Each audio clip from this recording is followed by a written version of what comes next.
back to another episode of Ask Nutritionist Deepa. I hope every one of you are doing well and taking care of yourself and your family. And as a helping hand, I have a special guest on our podcast today. Remember, we have been inviting variety of guests from different paths of life. And today we have a pediatrician who practices plant-based lifestyle and actually helps families get on that path. So without further delay, I would like to invite Dr. Yami Cazorla-Lancaster. Welcome, Dr. Yami. Thank you, Deepa. Thank you so much for having me on your show.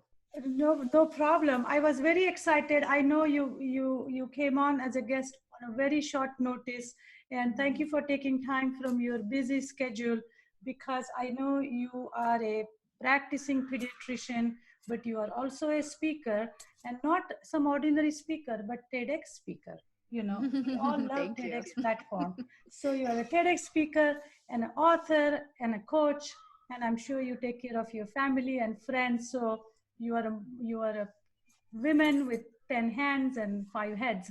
So welcome, and tell us a little bit about who you are, what you do, and how you do it, and why you are doing what you are doing. Awesome. Well, thank you so much. So I currently live in Yakima, Washington, and I own my own practice right now. It's called Nourish Wellness, where I do primary care pediatrics with a lifestyle medicine emphasis. And I do that because I have my own practice and I have the time and ability to sit down with families and really talk to them about habit and behavior change, because I think that pretty much everybody knows kind of what they should be doing, but it's really about implementing it. I knew I wanted to be a doctor since I was 4 years old. So that was a path that I started very, very early. I was very focused, very driven, and I got there. But the thing that's a little bit different about my story is that I started dieting when I was around 9 years old. I was a chubby kid. My family started getting concerned about my weight, and they started making comments. And then I started to learn how to restrict my food, dieting, yo-yo dieting, and that continued for decades.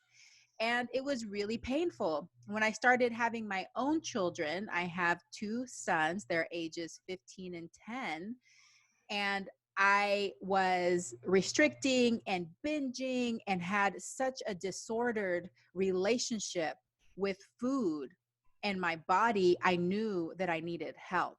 So I actually found a life coach that really helped me learn about intuitive eating. And shortly thereafter, I discovered plant-based nutrition.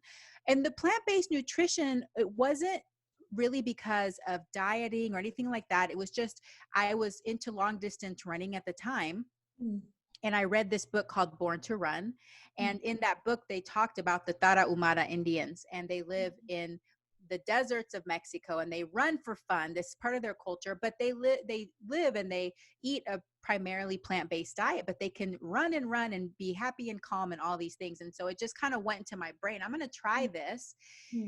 And I discovered through eating a plant-based diet, and I just did a very simple plant-based diet experiment for 30 days, my constipation that I didn't even know was caused by diet resolved in 3 days. I felt calmer. And the way that I was eating, and I think it has to do with the fact that eating a high fiber diet full of antioxidants, I just started feeling better about my food, about my body. I felt more secure and more confident. I felt satisfied. I didn't feel like I had to be micromanaging every bite and this is too much, this is too little, and then restrict and binge and this whole yo-yo. And so that really started my journey and my passion about plant-based nutrition. So after that 30 days, I decided no going back. This is the way it's going to be for me. I took another month. I researched it for children because I had my sons were 6 and 18 months at the time. No, after 2 months, I was like, everybody's going to be this way at my house. I see. Sorry to interrupt you, but Okay. were you in medical school at that time, or? Oh, I was already a practicing physician. I was already out in practice and had my life and career established. And I yeah. was always interested in, nutrition and healthy diets and things, but I could never get myself on that path because I was always trying to be skinnier. I wanted to be thinner. And because of that, I was always restricting. And so that restrict binge cycle was always there, even though I had a passion for like healthy diets and healthy eating.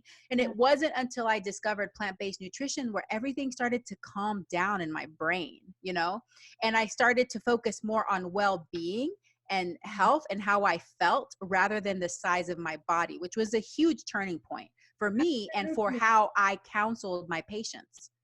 And maybe that really takes us into maybe it fixed your, not maybe, but now we know research indicates that plant-based diet helps with hormonal balance.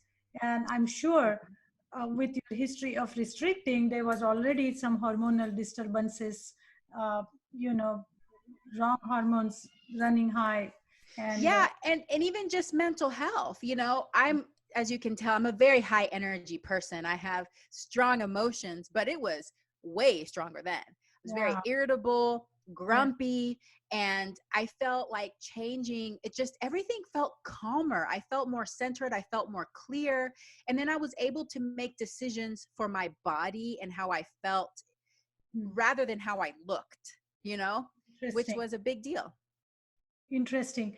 So I mean, that's an really amazing background and story, because lot of uh, time we also at my practice we do see patients with eating disorder. My colleague actually sees patients with eating disorders, and then some of them are going vegan or plant based. They have this eating disorder component Mhm. attached to them, and it really becomes tricky because their doctors, the traditional doctors or therapists sometimes, or even their parents, think that the, these kids are going plant-based or vegan because they want to restrict, but it's a vicious cycle, and I feel that as I address their eating with more and more balanced, right kind of plant-based, then their eating disorder seems to come under control better or faster, even you can say.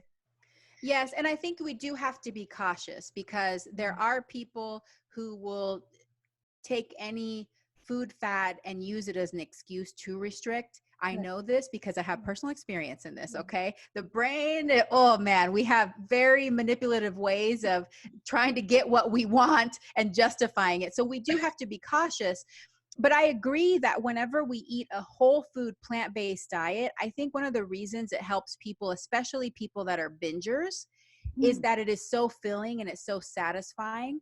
So for people that have a history of binge eating, especially, or bulimia, you can eat a volume of food that feels good, and you can start trusting your body. You don't have to, like we've just learned so many years counting calories, counting macros, but whenever you eat this way, you can let all of that go and instead just tune in, which is what I aim now to teach families that they can support in their children, is that intuitive eating. Very, very, very interesting. And thank you for sharing that background. So now here we are. So if I were to give you a scenario, let's say I'm a mother of young kids and busy mom, just your typical patient family situation that you I'm sure you encounter every day, 10 times a day probably, where I'm busy, I have young kids, I want to do right thing for my family, but kids are picky, spouse may or may not be on board. um, I am not feeling well. In a case like this, and that's just a representation of many families which are out there, what's the first thing? Where should I even start? How can I get the engine going? Yes. I mean, that's a fabulous question because you're right. This is so common. We live such busy lives in the United States, and it's very common that there's one parent that really wants to make a change and one parent that's kind of scared about it and maybe resistant to it. And most parents, actually 75 to 80% of parents will actually label their children as picky. So that's Yes, another reason why it's common, is because most parents think their children are picky. I have a whole nother lecture on that one. yes, But yes, so what I tell families is to focus on what we can include rather than trying to focus on what to exclude. Because when we say don't have this, don't have this, don't have this, then it starts to get stressful for some families. If I know that the mom or somebody's on board with wanting to make changes, we can start small. How about we just start including more fruits and vegetables in every meal? Or let's an easy switch out the cow's milk for a plant-based milk. That's an easy switch. There's over 20 commercially available plant milks out there. There's one that they can find that they like. Switch that out. Start eating a plant-based breakfast. Do that every day. And then after a few weeks, move to lunch. And after a few weeks, move to dinner, or just do meatless Mondays. Anywhere that they can start and then slowly ease into it. It doesn't have to be this overnight change. It doesn't have to be all or nothing. And as they go along, they can reassess what's working, what seems to work with my lifestyle. How can I get my kids on board? Where are they being receptive?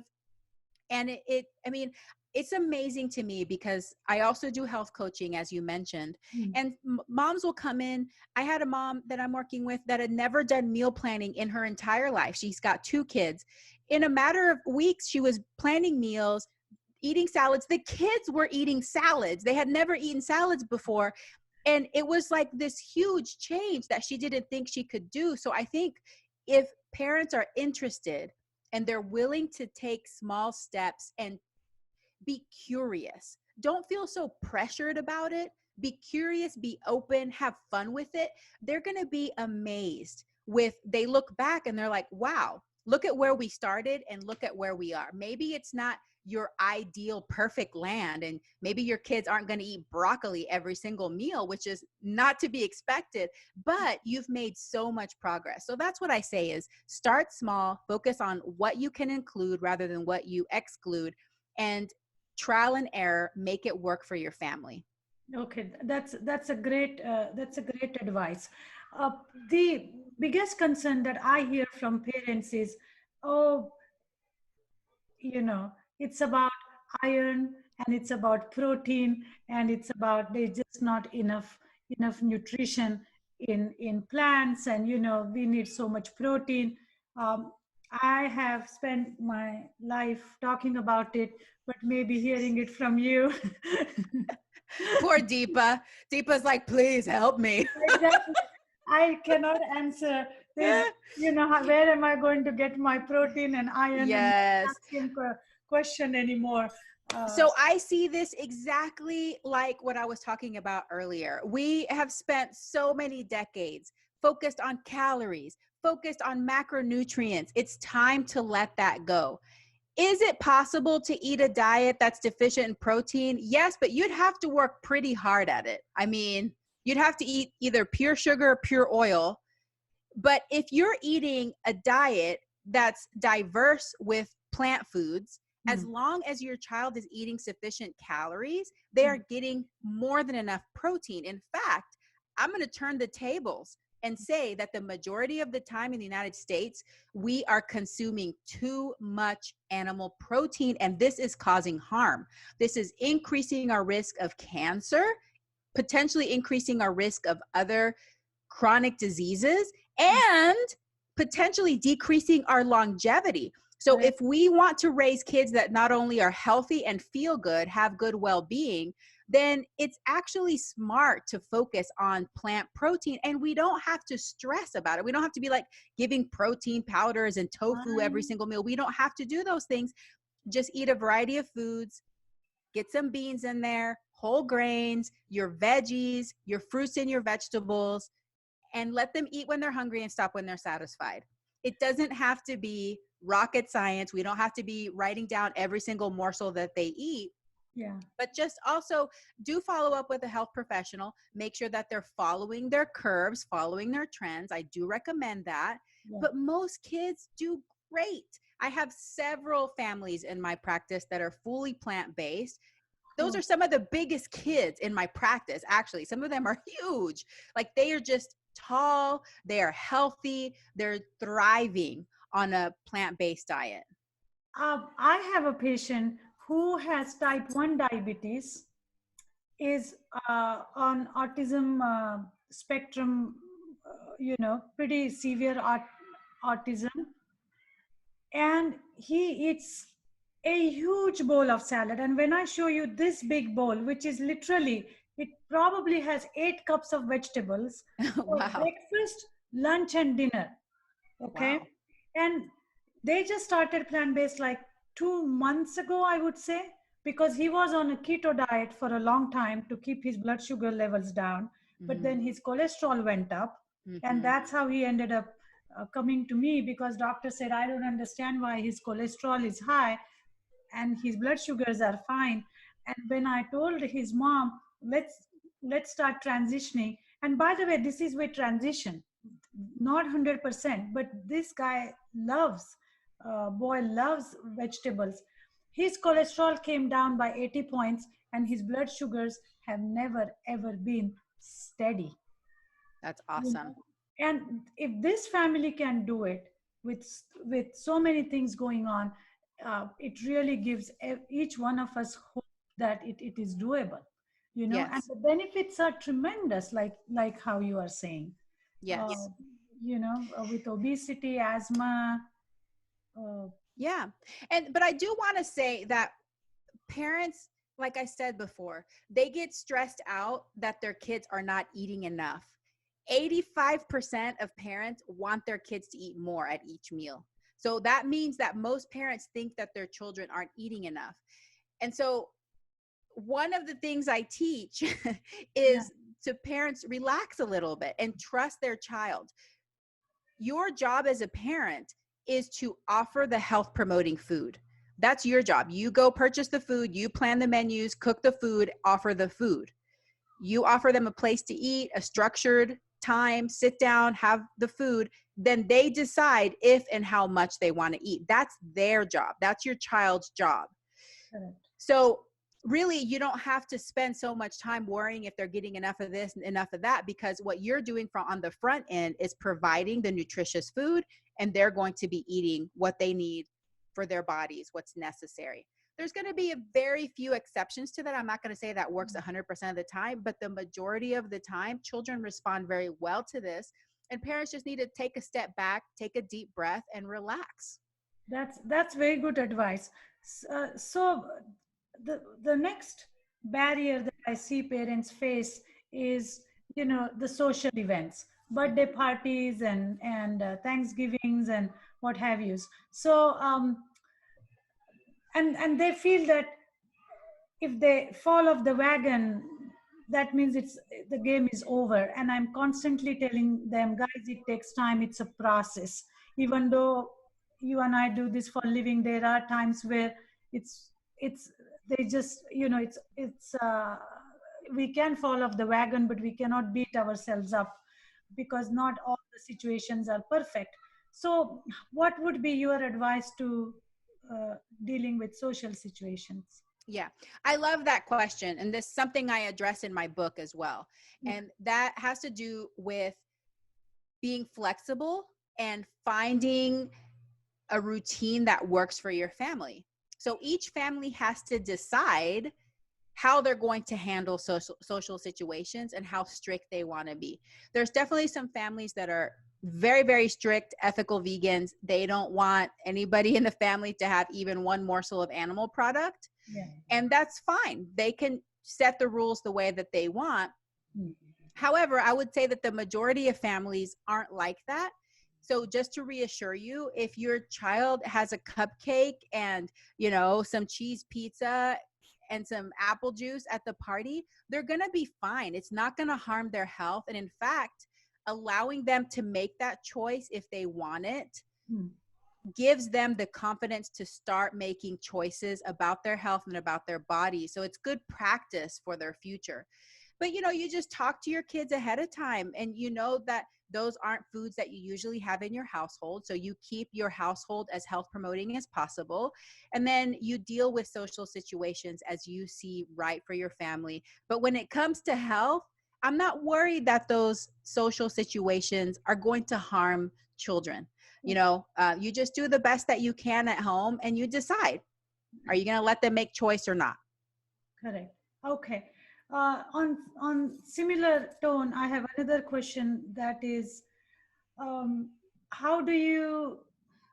Some parents feel they need to justify why they are doing what they are doing, because they are surrounded by people who are doing completely opposite. So they don't want to be an outlier, or they don't want their kids to feel as something different, right? Everybody's trying to fit in, uh, especially preteen and teenagers. It's a struggle, right?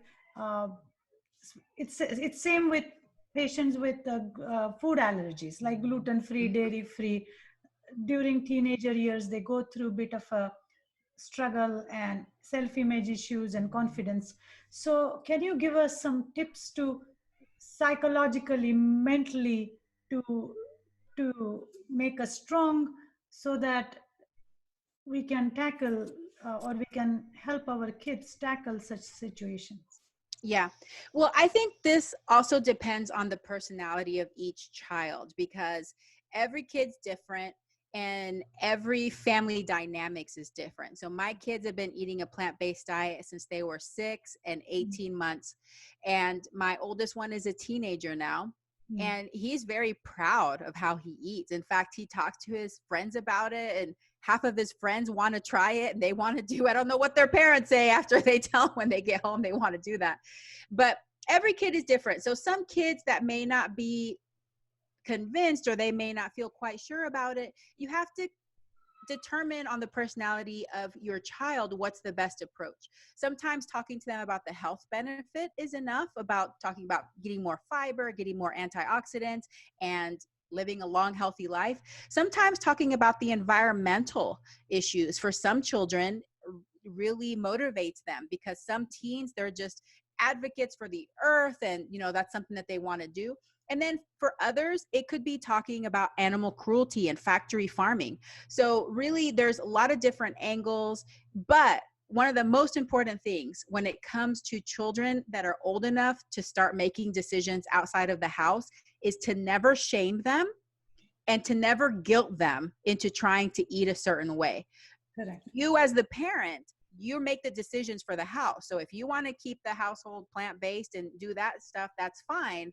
But if your child is really resisting and they're really wanting to eat those things outside of the house, it's better to hear them, to validate them, and allow them to make those choices. Because if you push too hard, or you try to shame them or make them feel bad about it, it usually gets worse, the opposite of what you want.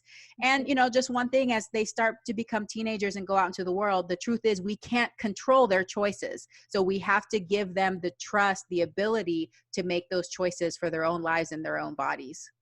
Absolutely. That is so true, that body shaming or habit shaming is almost like bullying, and it shouldn't definitely start at home.